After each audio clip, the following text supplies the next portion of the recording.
Di kota besar yang megah, di mana menara-menara menjulang tinggi dan pasar-pasar ramai, hiduplah seorang pria bernama Raffi bin Malik.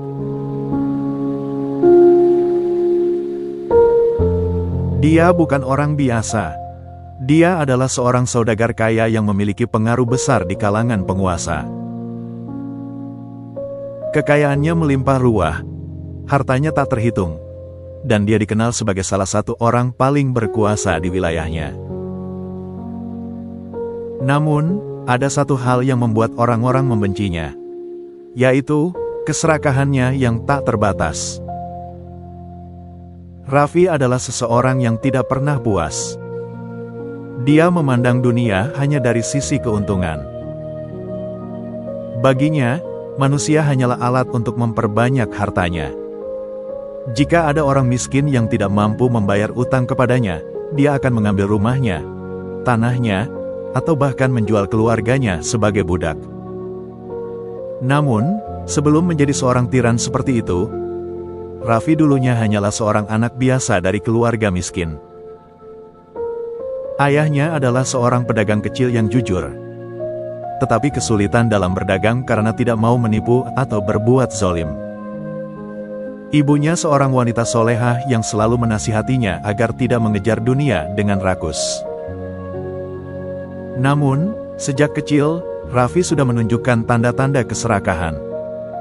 Dia suka mencuri uang dari ibunya, berbohong untuk mendapatkan keuntungan, dan iri hati jika melihat orang lain lebih kaya darinya. Suatu hari, ketika ayahnya wafat dalam kemiskinan, Raffi bersumpah dalam hatinya, "Aku tidak akan pernah hidup miskin lagi. Aku akan menguasai segalanya, berapapun harganya." Dari sinilah awal kejatuhannya dimulai. Tahun demi tahun berlalu, dan Raffi bin Malik tumbuh menjadi pria yang kuat dan cerdas dalam bisnis.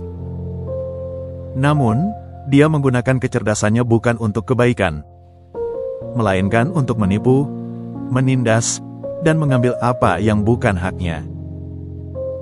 Setelah berhasil mengumpulkan modal dari hasil manipulasi dan penipuan kecil-kecilan, Raffi mulai membangun kerajaan bisnisnya. Dia membuka berbagai usaha, dari perdagangan rempah hingga jasa pinjaman uang dengan bunga yang mencekik. Siapapun yang berutang padanya dan gagal membayar tepat waktu, dia akan menyita harta mereka tanpa belas kasihan. Di tengah kesuksesannya, banyak orang mendatanginya untuk meminta bantuan. Para fakir miskin datang dengan harapan mendapat sedikit belas kasihan darinya. Tetapi Raffi hanya menertawakan mereka. "Jika kalian ingin hidup layak, berhentilah mengemis dan mulai bekerja. Aku tidak akan membuang-buang hartaku untuk orang-orang lemah seperti kalian."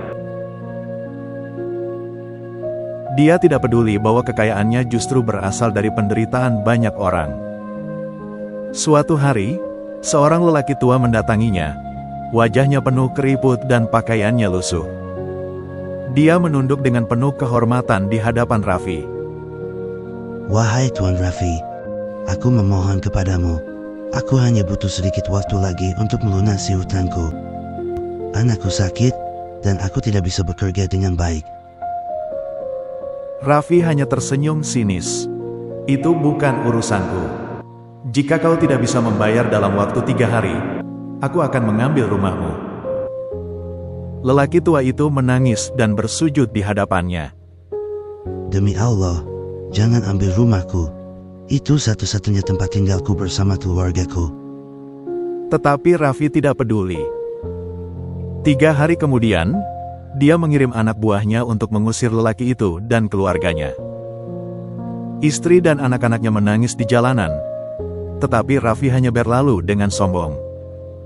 Namun, malam itu, dia bermimpi buruk.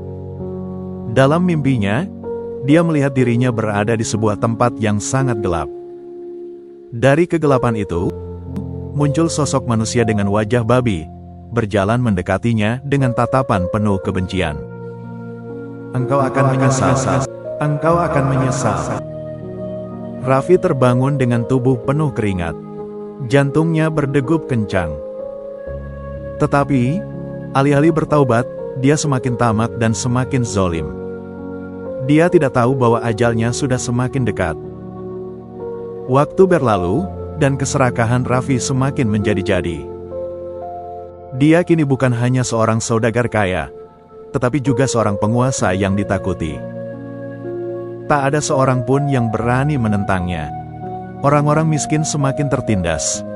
Sementara Raffi menikmati hidup mewah tanpa peduli akibat dari perbuatannya. Namun, takdir selalu punya cara untuk menundukkan manusia yang sombong. Suatu malam, Raffi mengadakan pesta besar di istananya. Para tamu bersorak, minuman mengalir, dan musik menggelegar. Namun, di tengah pesta, tiba-tiba tubuh Raffi terasa lemas. Dadanya seperti ditekan oleh sesuatu yang berat. Keringat dingin membasahi wajahnya. "Kenapa aku merasa aneh?" pikirnya.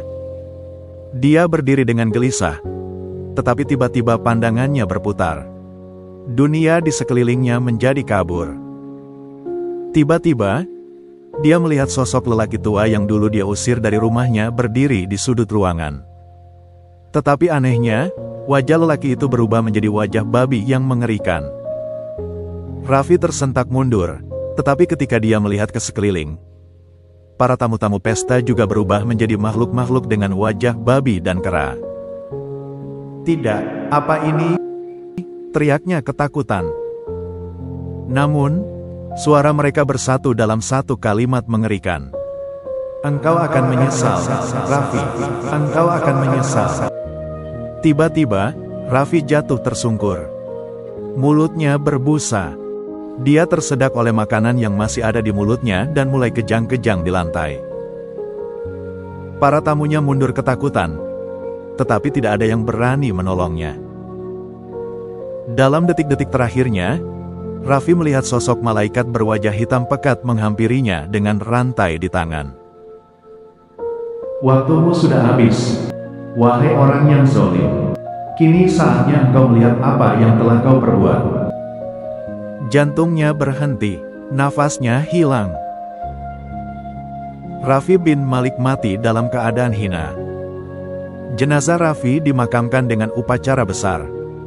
Tetapi sesuatu yang aneh terjadi. Malam pertama di kuburnya, para penjaga makam mendengar suara teriakan dari dalam tanah. Suara itu bukan suara biasa. Itu adalah suara jeritan kesakitan, seolah-olah seseorang sedang disiksa dengan kejam. Di alam barzah, Raffi mendapati dirinya berada di dalam kubur yang sempit dan gelap. Tiba-tiba dua malaikat datang dengan wajah mengerikan. "Siapa Tuhanmu?" Raffi ingin menjawab, tetapi lidahnya kaku. Dia tidak bisa menyebut nama Allah. "Apa agamamu?" Lidahnya tetap terkunci. Dia tahu jawabannya, tetapi tidak bisa mengatakannya. Malaikat itu lalu berkata, "Engkau telah memilih dunia dan menolak akhirat. Kini, rasakanlah azab sampai hari kiamat." Tiba-tiba, kuburnya menyempit hingga tulang-tulangnya remuk. Ular besar keluar dari dalam tanah dan menggigit tubuhnya. Dia berteriak-teriak, tetapi tak ada yang bisa menolongnya. Penderitaannya belum berakhir. Setiap malam, dia melihat wajahnya sendiri di dalam kegelapan. Tetapi wajah itu telah berubah menjadi wajah babi. Dia ingin menangis, tetapi air matanya telah berubah menjadi api. Dan dia tahu, ini baru permulaan. Hari kiamat akhirnya datang, dan seluruh alam semesta menggigil dalam ketakutan. Bumi berguncang, langit pecah, dan segala sesuatu yang tampak kokoh di dunia ini hancur lebur. Semua makhluk hidup dibangkitkan dari kuburnya, terhuyung-huyung, dalam keadaan yang penuh kengerian. Di tengah kekacauan itu, Raffi bin Malik dibangkitkan. Tubuhnya terangkat dari dalam kubur, dan jiwanya yang terluka oleh penyesalan menyadari bahwa kini dia akan menghadapi nasib yang tak terelakkan. Namun, ada satu hal yang sangat berbeda dari kebangkitan Raffi. Wajahnya telah berubah menjadi wajah babi. Apa yang terjadi dengan wajahku? Kenapa ini bisa terjadi? Pikirnya dengan panik. Wajah babi itu memandangnya dengan mata penuh kebencian.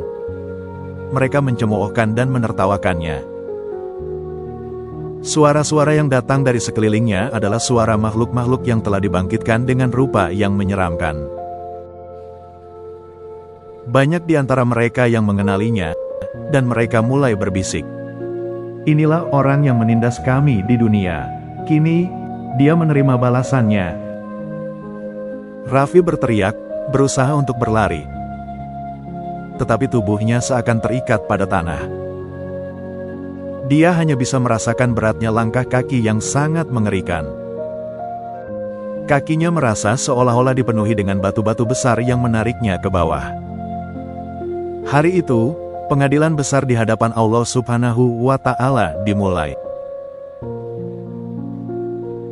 Setelah seluruh umat manusia dibangkitkan, Raffi dibawa untuk menghadap kepada Allah Subhanahu wa Ta'ala yang Maha Kuasa.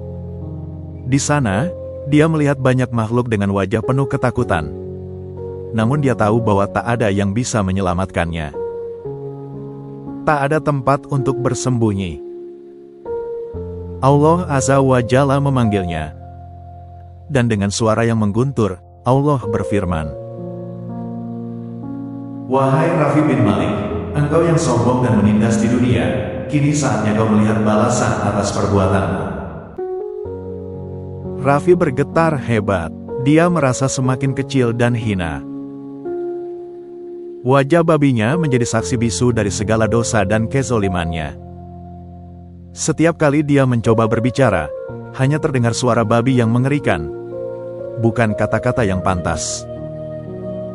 Semua upaya untuk membela diri sia-sia. "Aku ingin bertaubat. Aku akan melakukan apa saja untuk menghindari azab ini," teriak Raffi. Tetapi suara itu hanya terdengar seperti suara binatang yang terperangkap. Namun, tidak ada lagi tempat untuk taubat. Karena taubat hanya diterima selama seseorang masih hidup. Kini, tak ada lagi penyesalan yang dapat mengubah takdirnya. Saat pengadilan selesai, Raffi dibawa menuju neraka. Api yang menggelegak itu tampak lebih besar dari yang pernah dia bayangkan.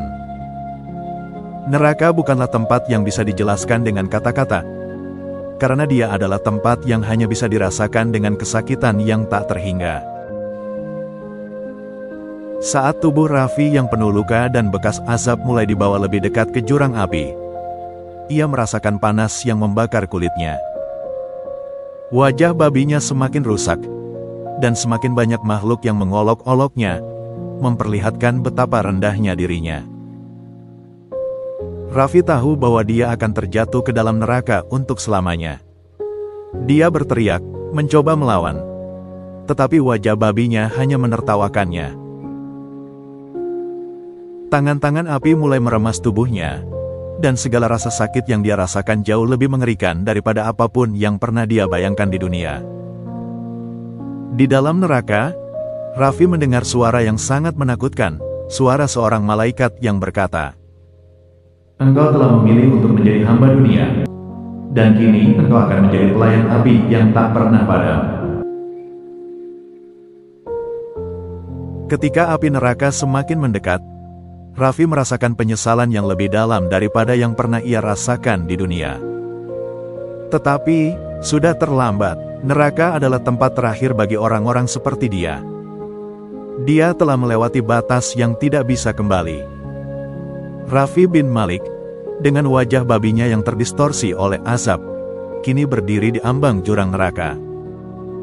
Rasa panas yang luar biasa menggulung dari kedalaman yang tidak terlihat, seperti sebuah hembusan angin api yang membakar kulit dan hatinya.